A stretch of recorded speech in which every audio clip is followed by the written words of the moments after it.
अब कहा कि भारत सरकार को इसके बारे में कानून बनाने का अधिकार नहीं है, क्योंकि किसी की मंशा अधिकार हथियाने की नहीं थी, सेवा करने की। और यहाँ एक ऐसे दल की सरकार आई जिसका मकसद, मुझे कोई झिझक नहीं है कहने में, जिसका मकसद सेवा करना है ही नहीं, झगड़ा करना। जो भ्रष्टाचार हो रहा है इसका सत्य छुपाना है। अलायंस होने के बाद भी पूर्ण बहुमत से नरेंद्र मोदी प्रधानमंत्री बनने वाले। साहब, ना डेमोक्रेसी की चिंता है, ना देश की चिंता है, ना जनता की चिंता है। अपने गठबंधन को बचाने के लिए सारे लोग यहाँ आए। सब इकट्ठा होकर देखो, सामने बैठे सारे इकट्ठा। ऐसा है ओवैसी जी, मैं तो चाहता हूं आप अपनी स्वयं टीम बनाओ कि 9 बिलों में उपस्थित न रहने वाला समूचा विपक्ष आज गठबंधन बजाने के लिए अखाड़े में उतर गया। महोदय, मैं प्रस्ताव करता हूं कि दिल्ली राष्ट्रीय राजधानी राज्य क्षेत्र शासन अधिनियम 1991 के अधिनियम का और संशोधन करने वाले विधेयक पर विचार किया जाए। माननीय महोदय, जब इसको संसद के सामने मेरे साथी नित्यानंद जी ने पेश किया, तब थोड़ा शोर शराबा भी हुआ। कुछ मान्यवर सदस्यों ने मुद्दे उठाए थे कि ये विधेयक जो लेकर आए हैं वो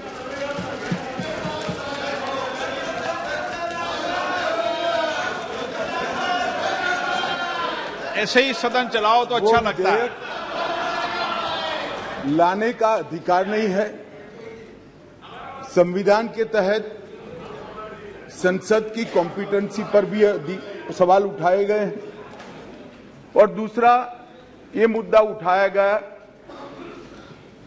कि विधेयक जो लेकर मैं इस सदन के सामने उपस्थित हुआ हूं, वो विधेयक सुप्रीम कोर्ट के जजमेंट के भावनाओं के विरुद्ध है। मान्यवर, सबसे पहले मैं यह दोनों चीजों का बहुत डिटेल जवाब देना चाहता हूं, क्योंकि उस वक्त जब मैं खड़ा हुआ विपक्ष का मूड सुनने का नहीं था। आज कुछ अच्छा भी मूड दिखता है। तो मान्यवर, जब तक कॉम्पिटेंसी का सवाल है,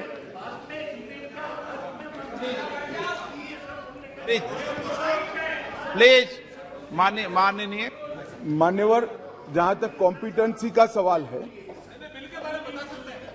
संघ राज्य क्षेत्र का प्रशासन संविधान के भाग 8 में उल्लेखित प्रावधानों के तहत आता है। अनुच्छेद 239 से 242 तक इसकी कार्यरीति को संविधान में वर्णित किया गया है। और अनुच्छेद 239 के ए में विशेष प्रावधान किए गए हैं, जिसके तहत दिल्ली विधानसभा सहित एक संघ शासित प्रदेश है। तो दिल्ली ना तो पूर्ण राज्य है, ना संघ शासित प्रदेश है, ना संघ शासित प्रदेश विथ असेंबली। क्योंकि ये राजधानी क्षेत्र है, इसको ध्यान में रखते हुए 239 ए में इसका एक विशेष प्रावधान संविधान के तहत किया गया है। इसकी डिटेल बात मैं बाद में बताऊंगा। अब कहा कि भारत सरकार को इसके बारे में कानून बनाने का अधिकार नहीं है, ऐसा विषय कुछ सदस्यों के द्वारा रखा गया। मैं इस सदन का ध्यान अनुच्छेद 239 ए 3B की तरफ दिलाना चाहता हूं। 239 ए 3B बहुत स्पष्ट है।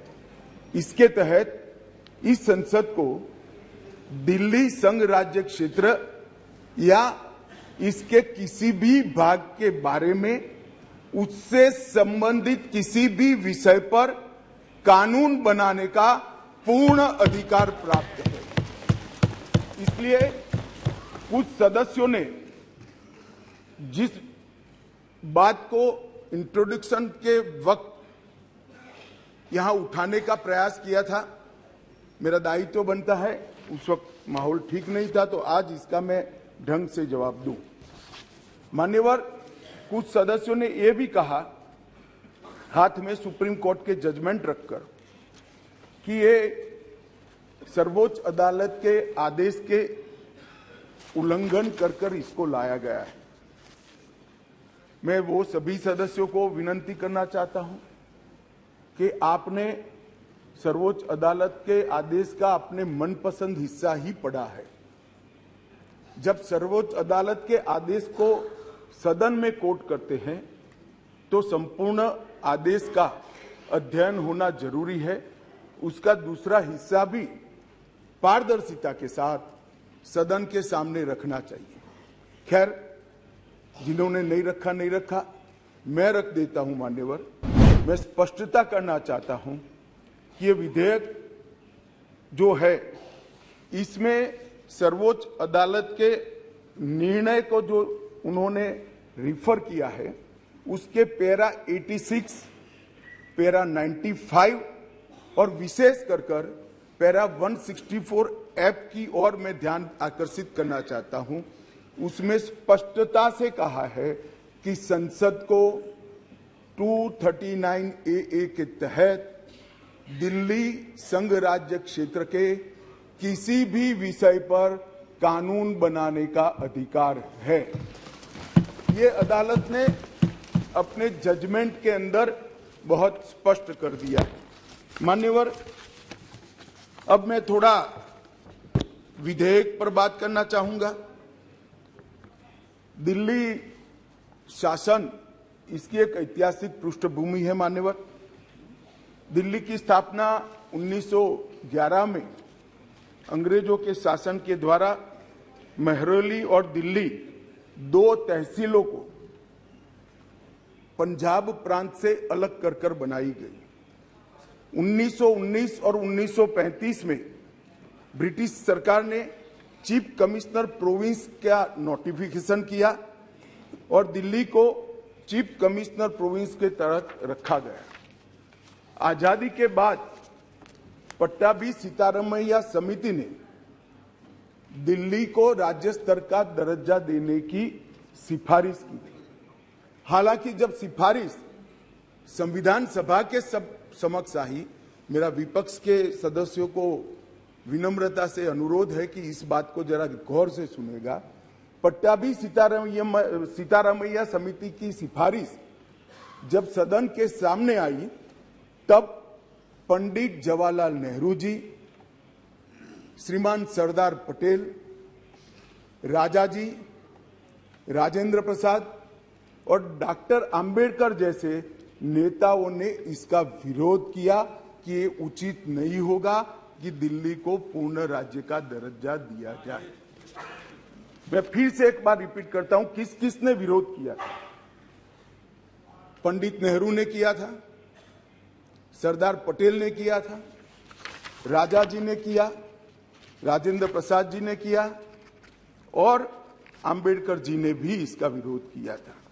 और उस वक्त पंडित नेहरू जी के एक चर्चा के हिस्से को मैं सदन के सामने रखना चाहता हूं। 2 साल पहले सदन ने एक समिति, सीतारामैया समिति की नियुक्ति की और अब जब रिपोर्ट आया है तब दुनिया बदल गई है, भारत बदल गया है और दिल्ली काफी हद तक बदल गई है। इसलिए दिल्ली में हुए इन परिवर्तनों की परवाह किए बगैर उस समिति की सिफारिशों को स्वीकार नहीं कर सकते और स्वीकार करना वास्तविकता से पूरी तरह मुंह मोड़ लेना होगा। एक समय तो नेहरू जी ने संविधान सभा के सदस्यों को यहां तक कहा कि चूंकि नई दिल्ली में 3/4 संपत्ति केंद्र सरकार की है, इसलिए तर्कसंगत यही होगा कि इसको केंद्र के अधीन रखा जाए। बाद में जब आंबेडकर जी ने समापन किया तब उन्होंने कहा, जहां तक दिल्ली का सवाल है, हमें ऐसा लगता है कि भारत की राजधानी के रूप में शायद ही किसी स्थानीय प्रशासन को मुक्त अधिकार यहां दिए जा सकते हैं। संयुक्त राज्य अमेरिका और ऑस्ट्रेलिया में जो राजधानी के क्षेत्र है, इसकी मिसाल भी उन्होंने वहां दी और उन्होंने कहा कि इसके लिए एक अलग व्यवस्था करनी चाहिए और संविधान सभा में इस पर जोड़ना चाहिए। खैर, मैं इसलिए कहता हूं कि आप जिस चीज का विरोध कर रहे हैं, ये सिफारिश किसकी थी ये आपको मालूम होना चाहिए। ये पंडित नेहरू की सिफारिश थी। मान्यवर,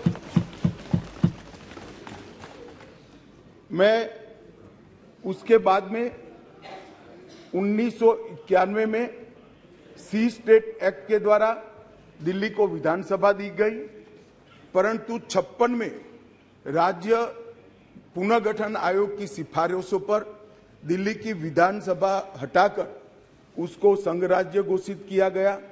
लगभग 3 दशक तक ये व्यवस्था चलती रही। 87 में सरकारिया कमेटी बनी, जो बाद में बालाकृष्णन कमेटी के रूप में जानी गई, और 91 में 69वां संविधान संशोधन किया गया और इसके बाद दिल्ली राजधानी राज्य क्षेत्र शासन अधिनियम 1991, जिसमें मैं आज संशोधन लेकर आया हूं, इसको इस महान सदन ने पारित किया गया। और वही विधेयक के अंदर, संविधान संशोधन के अंदर 239A, जिसका मैंने जिक्र किया, उसमें इस संसद को राजधानी क्षेत्र के किसी भी हिस्से के लिए और किसी भी कार्य के लिए कानून बनाने के लिए संपूर्ण अधिकार संसद को देने का काम किया गया। मान्यवर, समस्या कहां से समाप्त शुरू हुई? 1993 से व्यवस्था चली आ रही थी। कभी भारतीय जनता पार्टी सत्ता में आई, कभी कांग्रेस पार्टी ने शासन किया, कभी ऊपर कांग्रेस का शासन था तब हमारी सरकार थी, तो कभी ऊपर कांग्रेस की सरकार थी तब नीचे हमारा शासन था, मगर कोई झगड़ा नहीं हुआ था, सब कुछ ठीक चल रहा था, क्योंकि किसी की मंशा अधिकार हथियाने की नहीं थी, सेवा करने की। कांग्रेस पार्टी ने भी भाजपा के साथ झगड़ा नहीं किया, भाजपा ने भी कांग्रेस सरकार के साथ झगड़ा नहीं किया और बहुत अच्छे से चल रहा था, कोई डिस्प्यूट नहीं, कोई झगड़ा नहीं। 1915 में स्थिति बदली और यहां 2015 में यहां स्थिति बदली और यहां एक ऐसे दल की सरकार आई जिसका मकसद, मुझे कोई झिझक नहीं है कहने में, जिसका मकसद सेवा करना है ही नहीं, झगड़ा करना। माननीय अध्यक्ष जी अनेक पार्टियों के मुख्यमंत्री रहे, अनेक पार्टियों की मिलीजुली सरकार रही, शुद्ध रूप से सरकार रही, मगर राष्ट्र सेवा करने में और जन सेवा करने में किसी भी पार्टी को कोई दिक्कत नहीं आई। मैं बाद में बात करूंगा क्या दिक्कत है वो, उसकी भी डिटेल बात करूंगा, प्रॉब्लम क्या है वो। प्रॉब्लम ट्रांसफर पोस्टिंग के अधिकार का नहीं है, विजिलेंस को कंट्रोल में लेकर बंगला जो बना दिया है, इसका सत्य छुपाना है। जो भ्रष्टाचार हो रहा है, इसका सत्य छुपाना है। मान्यवर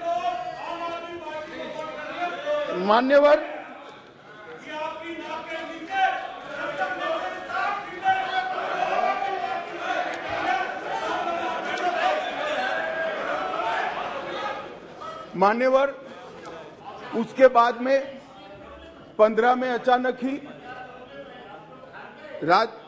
दिल्ली राज्य सरकार ने एक विषय सर्कुलर निकाला, जिसमें उन्होंने ट्रांसफर पोस्टिंग के अधिकार अपने हाथ में लिए। केंद्र सरकार ने एक नोटिफिकेशन निकाला, उसको हाईकोर्ट में चैलेंज किया गया। हाईकोर्ट का फैसला केंद्र सरकार के पक्ष में आया, इसको सुप्रीम कोर्ट में चैलेंज कर दिया गया, उसमें खंडित जनादेश आया, फिर संविधान पीठ बनी। संविधान पीठ ने कुछ फैसले कर नीचे फिर से 2 जजों की बेंच को दिया, उसमें भी सहमति नहीं बन पाई और फिर से संविधान पीठ बनी जिसने अभी अभी फैसला दिया। मान्यवर वो जो इंटरप्रिटेशन है, वो इंटरप्रिटेशन उन्होंने कानूनी और मॉरल दृष्टि से नहीं किया। उन्होंने इंटरप्रिटेशन कानून की स्थितियों का करते हुए ये कहा है कि फिर भी दिल्ली देश की संसद को और भारत सरकार को दिल्ली संघ राज्य क्षेत्र के लिए हर प्रकार का कानून बनाने का अधिकार है।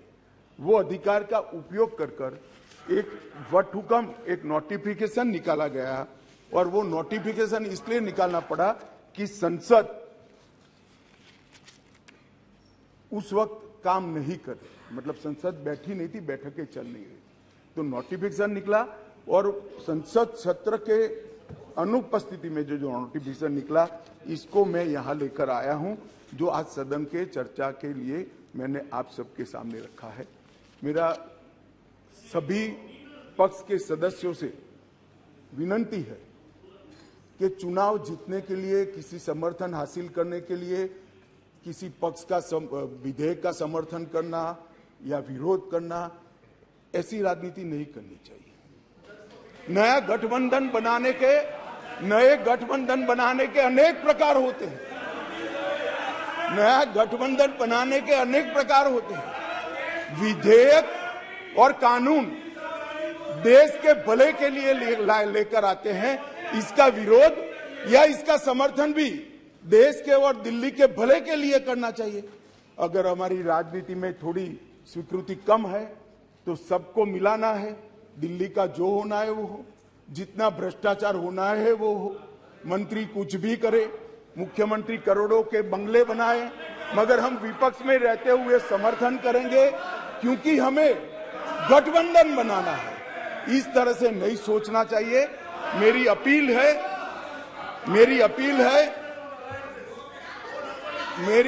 है विपक्ष के सदस्यों को कि आप दिल्ली की सोचिए, अलायंस की मत सोचिए।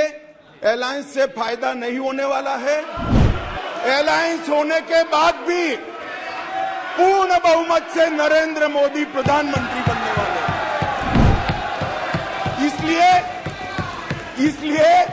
ये अलायंस के कारण जनता के हितों की बलि मत चढ़ाइए। जनता सब देख रही है। अलायंस कर आप अगर ऐसा सोचते हो, कि जनता का विश्वास हासिल कर दिया जाएगा, जनता का विश्वास आपको मिला था, मगर जिस तरह से 10 साल यूपीए ने शासन चलाया, 12 लाख करोड़ के घपले घोटाले करे, इसलिए आज वहां बैठे। और मैं फिर से कहना चाहता हूं, दिल्ली सरकार के घपले घोटाले भ्रष्टाचार को प्रच्छिन्न रूप से अलायंस की गरज के कारण मदद कर रहे हो। पूरा देश देख रहा है और पूरा देश चुनाव में इसका हिसाब किताब करेगा। मान्यवर, मैंने ये सदन के सामने रखा है बिल को। मेरा सभी से निवेदन है कि अलायंस के मद्देनजर इस पर अपना अभिप्राय न करे। देश के और राजधानी क्षेत्र के भले के लिए न्यूट्रलिटी से बात करे। और वैसे भी मैं बता देता हूं, विशेषकर कांग्रेस पार्टी वालों को, कि ये बिल पारित होने के बाद वो अलायंस में आपके साथ आने वाले नहीं है। तो जो सच है वो करिए। इतना अपील करके मेरी बात को समाप्त करें। माननीय सभापति महोदय, आज बहुत अच्छा लगा, बहुत समय के बाद संसद में चर्चा हो रही है। चाहे किसी भी कारण से हो, चाहे जो भी मजबूरी हो, मगर जिस कारण के लिए, जिस काम के लिए संसद बना है, आज उसके मकसद को पूरा होते हुए देख रहे हैं। माननीय अध्यक्ष जी, आज जो बिल लेकर मैं सदन के सामने उपस्थित हुआ हूं, अधीर रंजन चौधरी से लेकर सुशील कुमार रिंकू तक 26 सांसदों ने इसमें हिस्सा लिया है। किसने पक्ष में बात करी, किसी ने विपक्ष में बात करी, किसी ने पार्टी लाइन पर बात करी, किसी ने अपने मन की बात करी, परंतु आज चर्चा हुई, इसका मुझे आनंद है। मेरा एक छोटा सा सवाल है ये विपक्ष के सारे मित्रों को कि संसद ने अब तक इस बैठक के अंदर ये सत्र जब से शुरू हुआ तब तक 9 बिल पास कर लिए। सारे बिल अपनी अपनी जगह बहुत महत्वपूर्ण थे माननीय अध्यक्ष, हर क्षेत्र के महत्वपूर्ण बिल थे। उसमें इन्होंने कहा पीएम आकर जवाब दे, पीएम आएंगे तभी संसद चलने लगे। आज क्या हो गया है?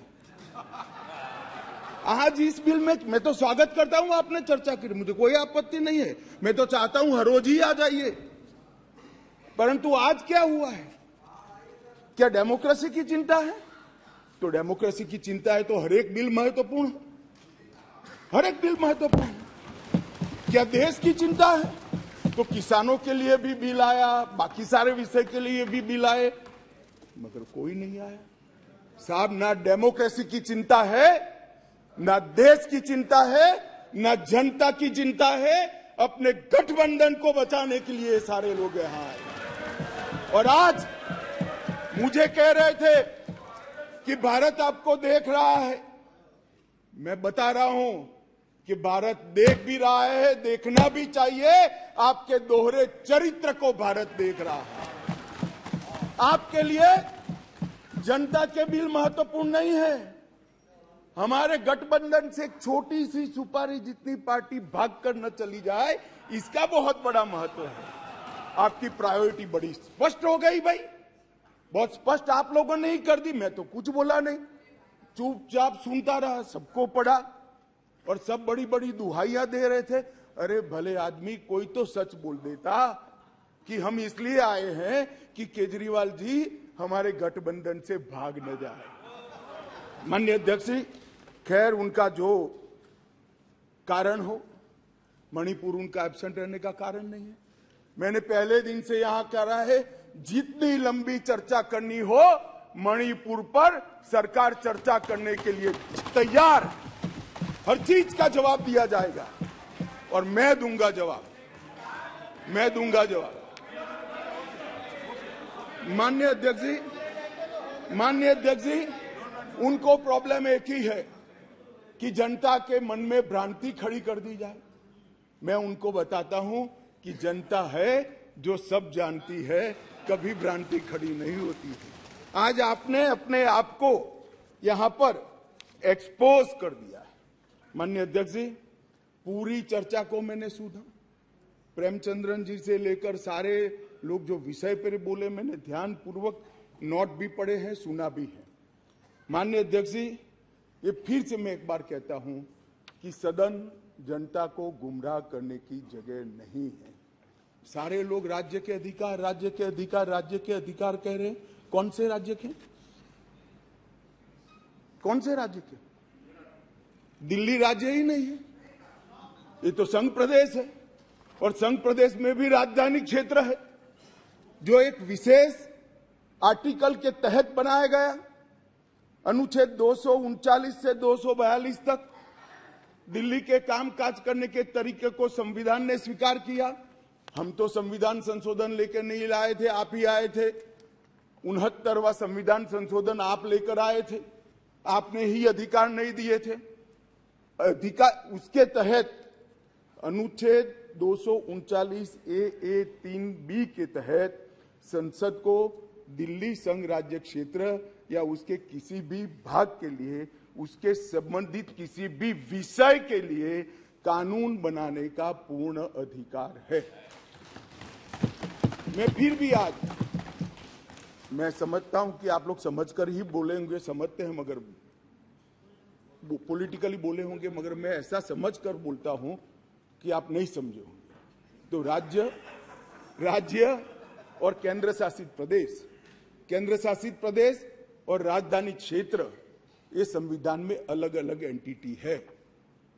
अब राज्य की दुहाई, अभी किसी सदस्य ने कहा कल को आप किसी भी राज्य से, भाई नहीं हो सकता, राज्य के काम में दखल नहीं हो सकती।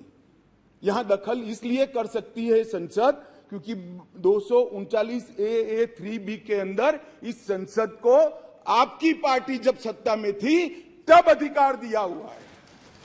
और अभी किसी को लगता है मेरे अधिकार कम है तो चुनाव लड़ने से पहले आर्टिकल 239A3B पढ़ना चाहिए था।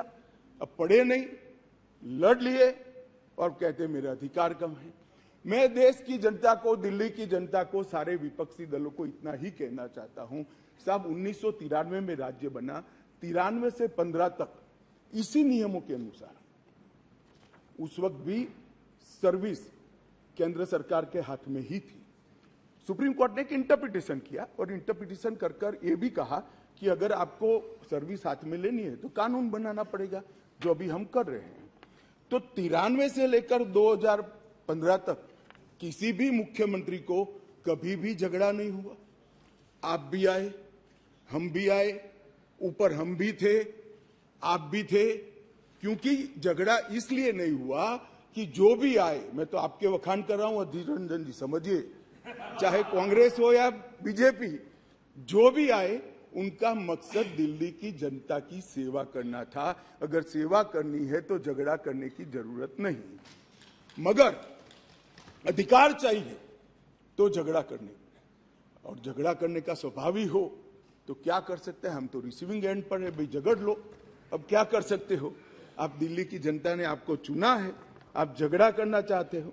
और रूल्स बनाने के पावर के बारे में किसी सदस्य ने कहा, मैं इतना ही कहना चाहता हूं कि रूल्स बनाने के अधिकार, जो एक्ट बनाने का जिसके पास अधिकार है उसी के पास रूल्स बनाने के अधिकार रहते हैं। एक्ट बनाने का अधिकार भारत सरकार को है तो एक्ट के रूल बनाने का अधिकार, ये बेसिक समझ का विषय है। कैबिनेट नोट का सवाल किया, इसमें भी आप इसको गलत भ्रांति खड़ी कर रहे हो। आप ध्यान से पढ़ लीजिएगा, कैबिनेट नोट आज भी कोई भी राज्य हो, आप लोग की कई राज्य में सरकार है, वहां कैबिनेट नोट कैबिनेट सचिव की साइन से ही कैबिनेट में जाती है। फाइल पर मंत्री की अप्रूवल होती है।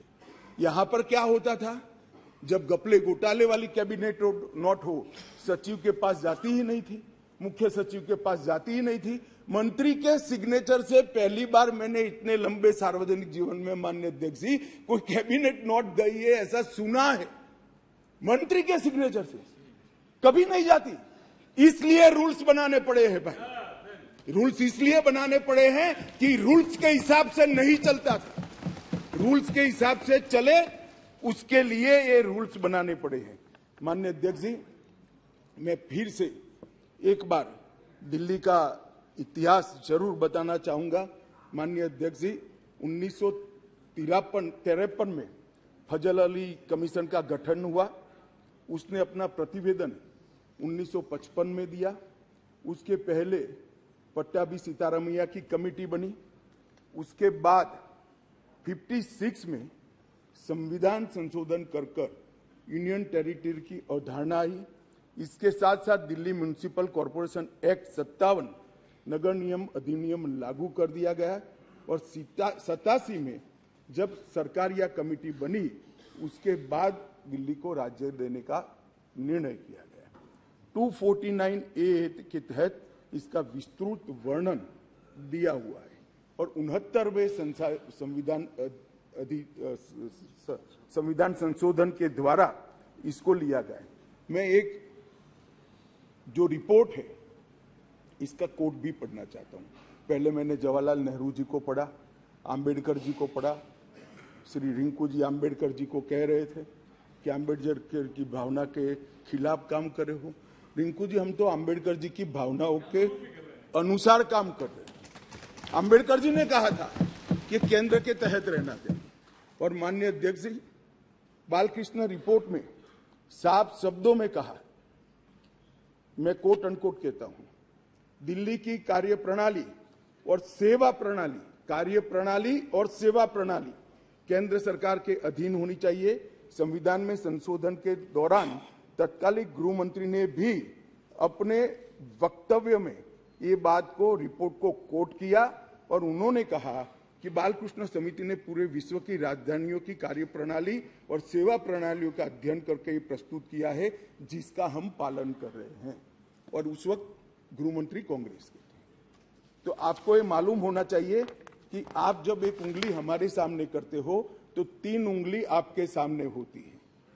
और मैं तो कहता हूं उस वक्त उचित ही किया था, और आज हम जो कर रहे हैं वो ही उचित ही कर रहे हैं। इसलिए आप, जैसा मैंने कहा कि आप गठबंधन को बढ़ाना चाहते हो, आपके मन में ऐसी कल्पना है कि गठबंधन बड़ा करेंगे तो शायद मोदी जी के खिलाफ चुनाव जीत जाएंगे। भाई और 2-3 लोगों को ढूंढ लाओ, जितने हो सके इतना इकट्ठा कर लो, अगले प्रधानमंत्री नरेंद्र मोदी जी ही बनने वाले हैं। परंतु कम से कम इसके लिए 130 करोड़ की जनता के सामने इतने एक्सपोज न हो। हर बिल आता है, नहीं मणिपुर पर चर्चा, मैं मणिपुर पर चर्चा करने के लिए आता हूं, नहीं मणिपुर पर चर्चा नहीं, हम विरोध करेंगे, यहां आ जाएंगे, मेरे सामने बोर्ड लेकर खड़े हो जाएंगे। ठीक है भाई, करो। मगर जैसे ही गठबंधन टूटने वाला बिल आया, मणिपुर भी याद नहीं आया, डेमोक्रेसी भी याद नहीं आई, दंगे भी याद नहीं आए, सब इकट्ठा होकर देखो सामने बैठे, सारे इकट्ठा। और 130 करोड़ की जनता को बताते हैं हमें मणिपुर की चिंता नहीं है, हमें चुनाव की चिंता है, हमें डेमोक्रेसी की चिंता नहीं है, हमें चुनाव की चिंता है। हमारी पार्टी के कोई सिद्धांत नहीं है, केवल और केवल राजनीति में, चुनाव जीतने के लिए राजनीति में है। और बताइए भैया, आप बाहर जाकर मीडिया को, अगर ये नहीं है तो सारे बिल में क्यों एब्सेंट रहे? सारे बिल महत्वपूर्ण नहीं है क्या? सारे बिल महत्वपूर्ण है, आपको रहना चाहिए था। मगर ये बिल इसलिए महत्वपूर्ण है कि ये बिल आपके गठबंधन को क्षति करता है। और मैं एक बात आगे कह देता हूं कि ये बिल पास होने के बाद वैसे भी आपका गठबंधन टूट जाने वाला है। केजरीवाल जी आपको बाय बाय कर देंगे। माननीय अध्यक्ष जी, एक बात आई कि भाई अध्यादेश क्यों लेकर आए। मैं बताना चाहता हूं कि 11/5/2023 को संविधान पीठ ने एक फैसला दिया। अब संविधान पीठ के फैसले को कोई ध्यान से पढ़ेगा तो वो फैसला कहता है, इन अ वे संविधान पीठ ने 2 जजों की खंडपीठ का, बेंच का गाइडेंस किया है। फाइनल निर्णय 2 जज की बेंच ने करना है। वो अभी डेट लगी भी नहीं है, मैटर लगी भी नहीं है। 11/5/23 को जजमेंट आया और 11/5/23 को ही दिल्ली सरकार के सेवा विभाग ने, मंत्री ने एक परिपत्र घोषित कर दी अपने सिग्नेचर से। फिर से मैं कहता हूं, परिपत्र सचिव करते हैं, यहां मंत्री करते हैं। आज 5:30 बजे तक पात्र अधिकारियों की सूची के साथ जो इस पर तैनात किए जा सके, सचिव सेवाएं की तैनाती, मतलब सर्विस जो देखते हैं वो सचिव की तैनाती के लिए नोट प्रस्तुत किया जाए। अभी तो सुप्रीम कोर्ट ने निर्णय करना बाकी, इन प्रिंसिपल निर्णय किया है। इसके पर 2 जजों की बेंच ने निर्णय करना है, इसको घोषित करना है। आप अमल करने कर दी। सोशल मीडिया में घोषणा कर दी कि सेवा विभाग के सचिव श्री आशीष माधेराव मोरे का ट्रांसफर कर दिया गया है। ध्यान देने की बात है कि जो मैं कह रहा हूं वो फिर से पढ़ रहा हूं। 11/5/23 के निर्णय के पैरा 165 में न्यायालय की नियमित बेंच को इस मामले का निपटारा करने का आदेश दिया गया था, जो अभी बैठी ही नहीं थी। शाम को ही इन्होंने तो इम्प्लीमेंटेशन चालू कर दिया। इसके बाद सतर्कता विभाग, विजिलेंस मंत्री जी ने सभी सहायक निर्देशकों को आदेश दे दिया कि विशेष सचिव सतर्कता, विजिलेंस कमिश्नर को, के सचिव है विजिलेंस के, उसको रिपोर्ट न कर दिया। रिपोर्ट मत करिए। क्यों? अभी जजमेंट नहीं आया। क्यों? क्योंकि अब कारण कहता हूं, इसलिए न करना का किया जाए। इसके बहुत सारे कारण हैं, मैं बताता हूं। मित्रों, माननीय अध्यक्ष जी, दिल्ली के सतर्कता विभाग को सबसे पहले क्यों निशाना बना गया? अगर सेवा के अधिकार मिल गए, चलो मैं 1 मिनट के लिए मान लेता हूं मिल गए, तो सबसे पहले कोई क्या करेगा? रोड एंड बिल्डिंग की चिंता करेगा, पीने की पानी की चिंता करेगा, साफ सफाई की चिंता करेगा, आरोग्य की चिंता करेगा। इन्होंने विजिलेंस की चिंता करी। बोलो, प्रायोरिटी तो देखिए साहब इनके साथी की, विजिलेंस की चिंता करी। भला विजिलेंस की चिंता क्यों करी? इससे दिल्ली की जनता का क्या भला होने वाले था? मैं बताता हूं।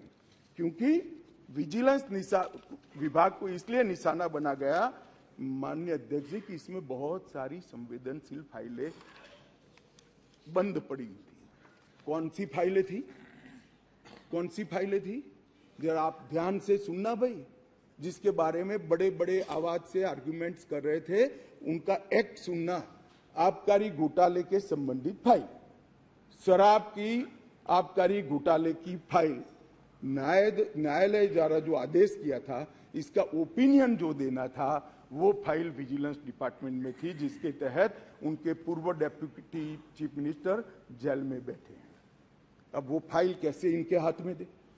मुख्यमंत्री के नए बंगले के निर्माण पर अवैध रूप से हुए खर्चे के संबंधित फाइल, जिसमें स्वयं मुख्यमंत्री फंसते हैं। शीश महल की फाइल दिल्ली सरकार द्वारा उनकी पॉलिटिकल पार्टी ने उसके प्रचार के लिए, सरकार के नहीं, पार्टी के प्रचार के लिए 90 करोड़ रुपया खर्च कर दिया। कोर्ट ने ऑर्डर किया कि वो 90 करोड़ रुपया पार्टी के खजाने से दिल्ली सरकार में भरा जाए। इसकी जांच की फाइल भी सतर्कता विभाग में थी। माननीय अध्यक्ष जी, एक फीडबैक यूनिट बना दिया। अब आप संविधान की दुहाई दे रहे हो, ये एक्ट सुधारने के पहले भी लॉ एंड ऑर्डर इनके पास नहीं है, तो उनके पास खुफिया विभाग नहीं हो सकता। उन्होंने फीडबैक यूनिट के नाम से करोड़ों रुपए का खर्च कर एक स्वतंत्र गैर कानूनी खुफिया विभाग खड़ा कर दिया। अब इसकी भी जांच चालू हो गई। वो फाइल भी विजिलेंस में थी। BSES जो बिजली सप्लाई करने वाली कंपनी है और BYPL कंपनियों का 21,000 करोड़ का बकाया था, फिर भी एक इंडस्ट्री को और रुपया दे दिया। उनको 21,000 करोड़ लेना है, वो साइड में रहा और दूसरा पेमेंट कर दिया। इसका भी विजिलेंस में इंक्वायरी चल रहा है। अब ये सारी फाइलों के लिए माननीय अध्यक्ष जी सतर्कता विभाग को निशाना बना दिया। और ये हमारे दल, मैं तो नहीं मानते सारे दल इसका समर्थन करते होंगे ऐसे काम की, मगर गठबंधन की एक मजबूरी है, इसलिए सारे दल ये सतर्कता विभाग के साथ आज आप पार्टी के साथ जुड़ गए। माननीय अध्यक्ष जी, एक कहा कि भाई सत्र बुलाने का। माननीय अध्यक्ष जी, सभी दलों की कहीं ना कहीं पार्टियां रही। मैं इनको ये कहना चाहता हूं कि आपने असेंबली, एक भी असेंबली ऐसी दिखी है जिसका सत्र अवसान ही न हो? माननीय अध्यक्ष जी, सत्र आहूत होता है, आप सत्र अवसान यहां करते हो, राष्ट्रपति महोदया साइन करती है, सत्र का अवसान होता है, नए सत्र का फिर से आहूत किया जाए। एक असेंबली देश में ऐसी है, दिल्ली संघ राज्य क्षेत्र की, जिसका सत्र अवसान ही नहीं होता है, चालू ही रहती है। और जब भी पॉलिटिकल भाषण देना है, रिस्पॉन्सिबिलिटी से भागना है, सदन के विशेषाधिकार का उपयोग करना है, किसी को गाली गलौज करना है, तो आधे दिन का सत्र बुलाकर गाली बोलकर फिर से सत्र निलंबित कर देते हैं। सत्र का अवसान ही नहीं होता है। मान्य देखिए, ऐसी कोई सरकार देखी है आपने? मैं इसलिए कह रहा हूं, इनको बताता हूं आप किसका समर्थन कर रहे हो, किस व्यवस्था का समर्थन कर रहे हो माननीय अध्यक्ष जी। और देश की जनता को यह सब मालूम है।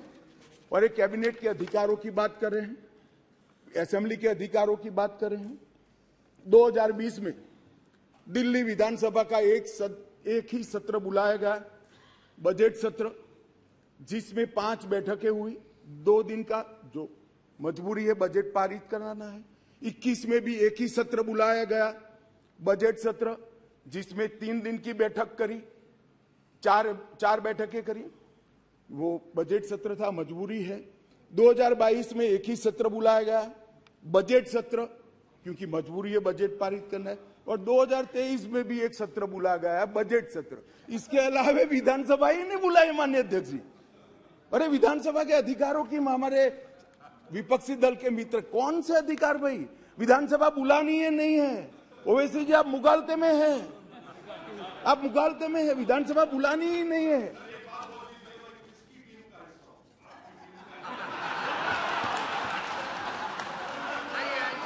ऐसा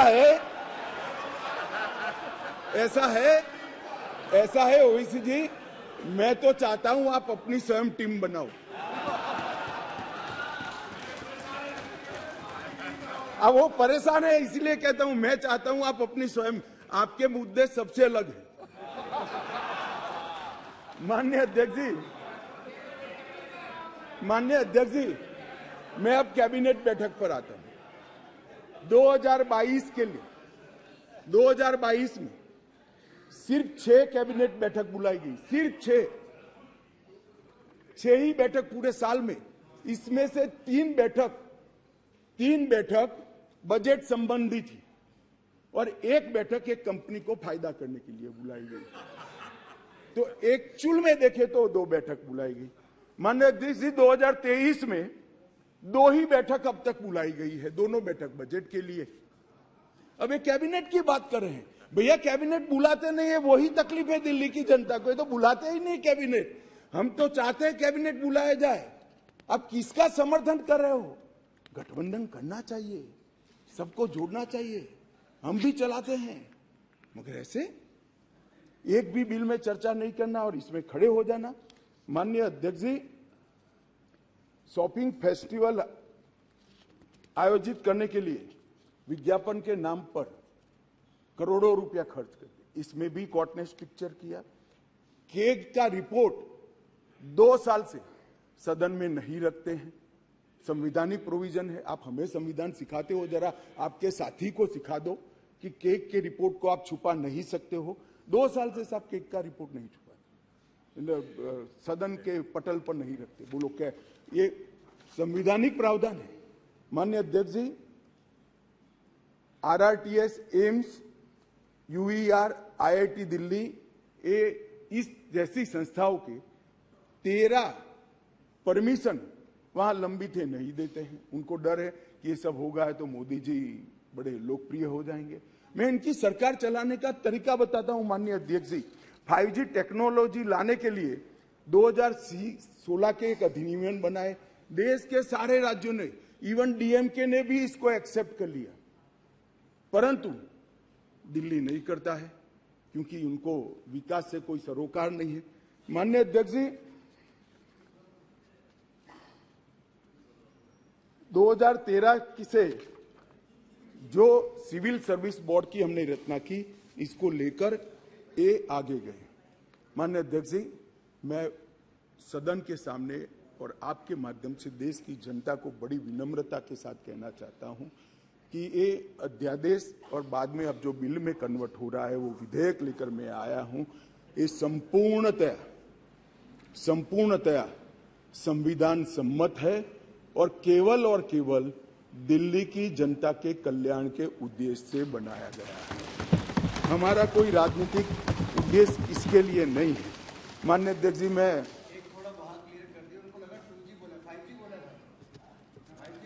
मारन जी पूछ रहे हैं, माननीय अध्यक्ष जी,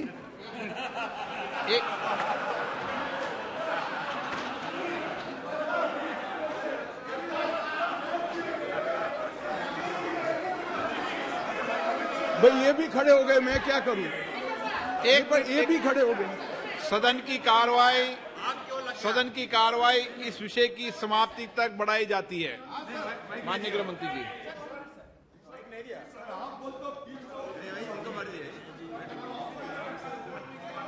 में क्या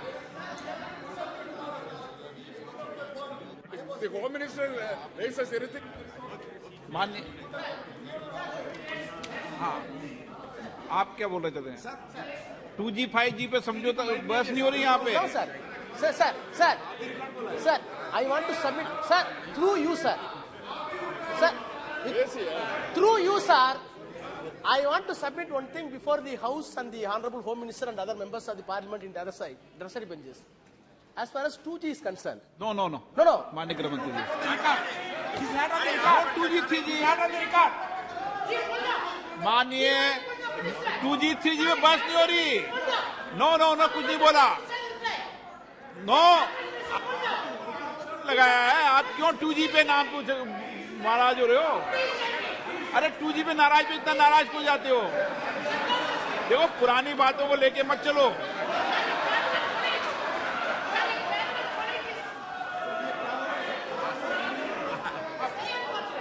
वो 2G अध्यक्ष जी रिकॉर्ड पर नहीं है, बता दीजिए इनको। देखिए वो रिकॉर्ड पे नहीं है, आप क्यों रिकॉर्ड पे लाना चाहते हो बात? अरे ऑनरेबल मेंबर वो रिकॉर्ड में नहीं है, आप क्यों रिकॉर्ड में लाना चाहते हो बात? ऑनरेबल मेंबर वो रिकॉर्ड में नहीं है। Okay okay, no record, no record. Okay okay, माननीय गृह मंत्री जी,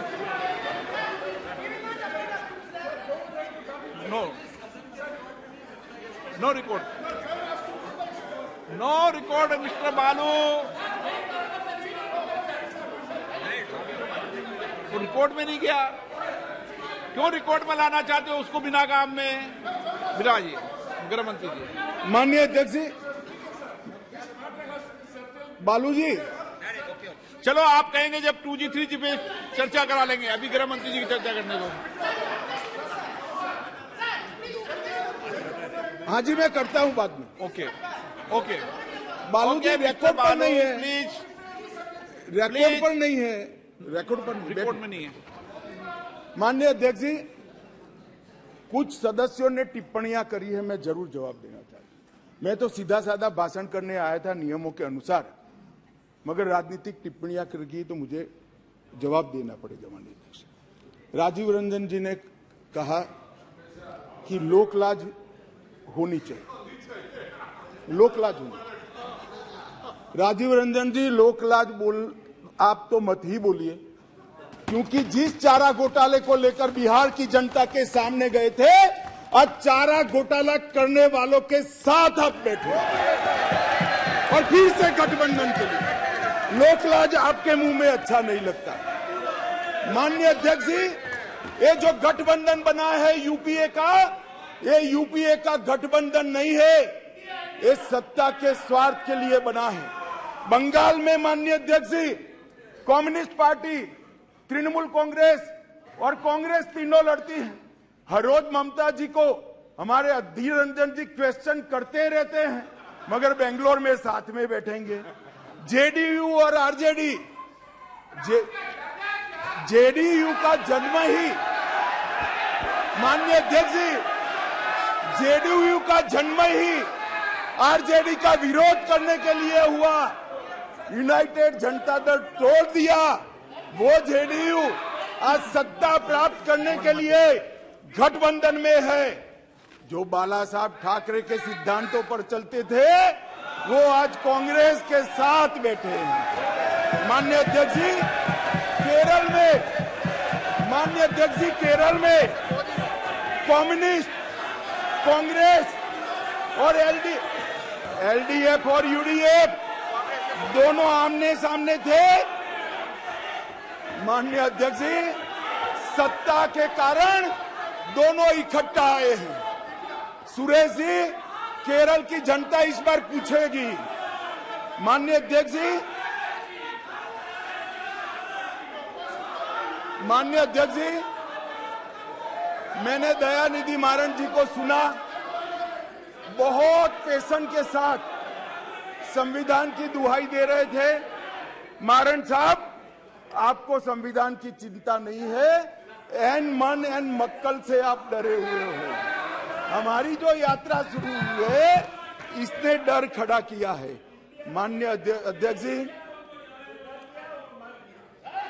शशि थरूर जी ने कहा, माननीय अध्यक्ष जी, शशि थरूर जी ने कहा कि कांग्रेस की सरकार होती या आपकी सरकार होती तो ऐसा करते। भाई, कांग्रेस की सरकार और हमारी सरकार दोनों दिल्ली में रहा था, मगर हमने ऐसा किया ही नहीं था, तो ऐसा करने का सवाल ही पैदा नहीं हो रहा।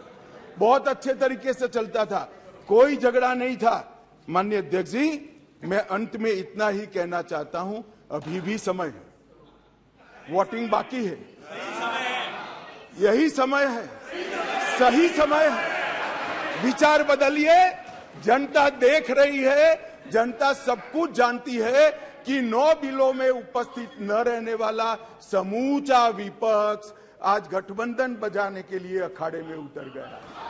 माननीय अध्यक्ष जी, इस सदन के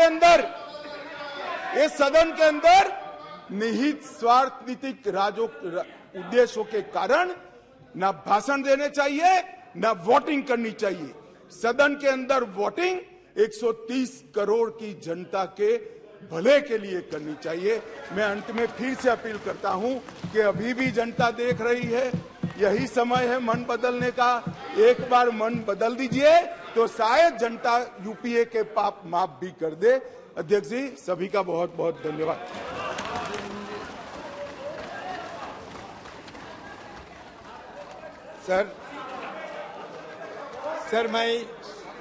सर मैं स्पष्ट रूप से ये कहना चाहते हैं, शुरू में भी कहा था हम लोग कि ये अध्यादेश लाकर केंद्र ने संवैधानिक सिद्धांतों का उल्लंघन किया है और निर्वाचित सरकार के अधिकारों को हड़पने की कोशिश की है।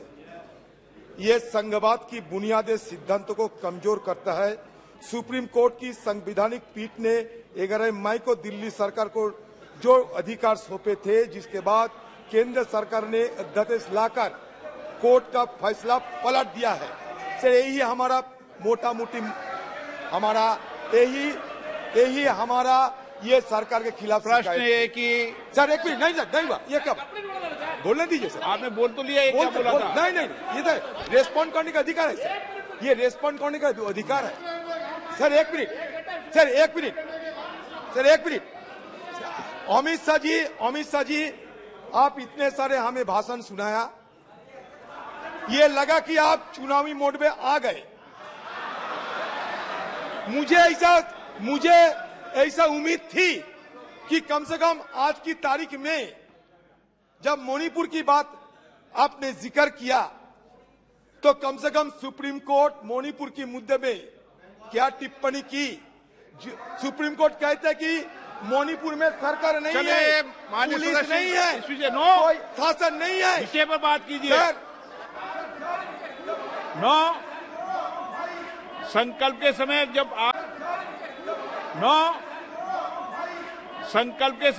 आपका भाषण दिया था, जब आपने बहुत सारी बात बिना विषय के बोली, मैंने कोई आपत्ति नहीं की थी। प्रश्न ये कि अधीर रंजन चौधरी द्वारा प्रस्तुत सांविधिक संकल्प को स्वीकृत किया गया है। जो सदस्य के पक्ष में हाँ गए, जो सदस्य विरोध में ना गए, मेरे विचार में निर्णय ना वालों के पक्ष में, ना वालों के पक्ष में सांविधिक संकल्प अस्वीकृत हुआ। प्रश्न है कि विधेयक पर विचार किया जाए। जो सदस्य इसके पक्ष में हाँ गए, जो सदस्य विरोध में ना गए, मेरे विचार में निर्णय हाँ वालों के पक्ष में विधेयक पर विचार करने हेतु प्रस्ताव को स्वीकृत किया गया। अब सभा विधेयक पर खंडवार विचार करेगी। कुछ मान्य सदस्यों ने इस विधेयक पर अपने अपने संशोधन दिए, परंतु वे सभी इस समय सभा में उपस्थित नहीं है। अगर सभा की सहमति हो तो मैं सभी खंडों को सभा में निर्णय के लिए रख लूं।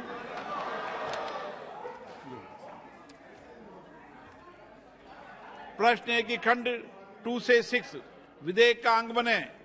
जो सदस्य इसके पक्ष में हाँ गए, जो सदस्य विरोध में ना गए, मेरे विचार में निर्णय हाँ वालों के पक्ष में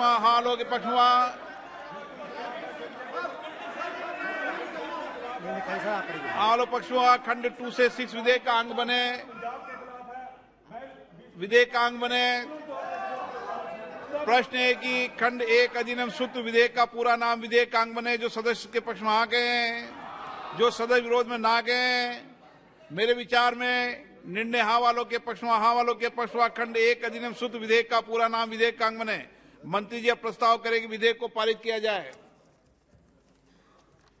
महोदय, मैं प्रस्ताव करता हूं कि विधेयक को पारित किया जाए। प्रश्न ये कि विधेयक को पारित किया जाए। जो सदस्य इसके पक्ष में हाँ गए, जो सदस्य विरोध में ना गए, मेरे विचार में निर्णय हाँ वालों के पक्ष में प्रस्ताव स्वीकृत, विधेयक पारित हुआ।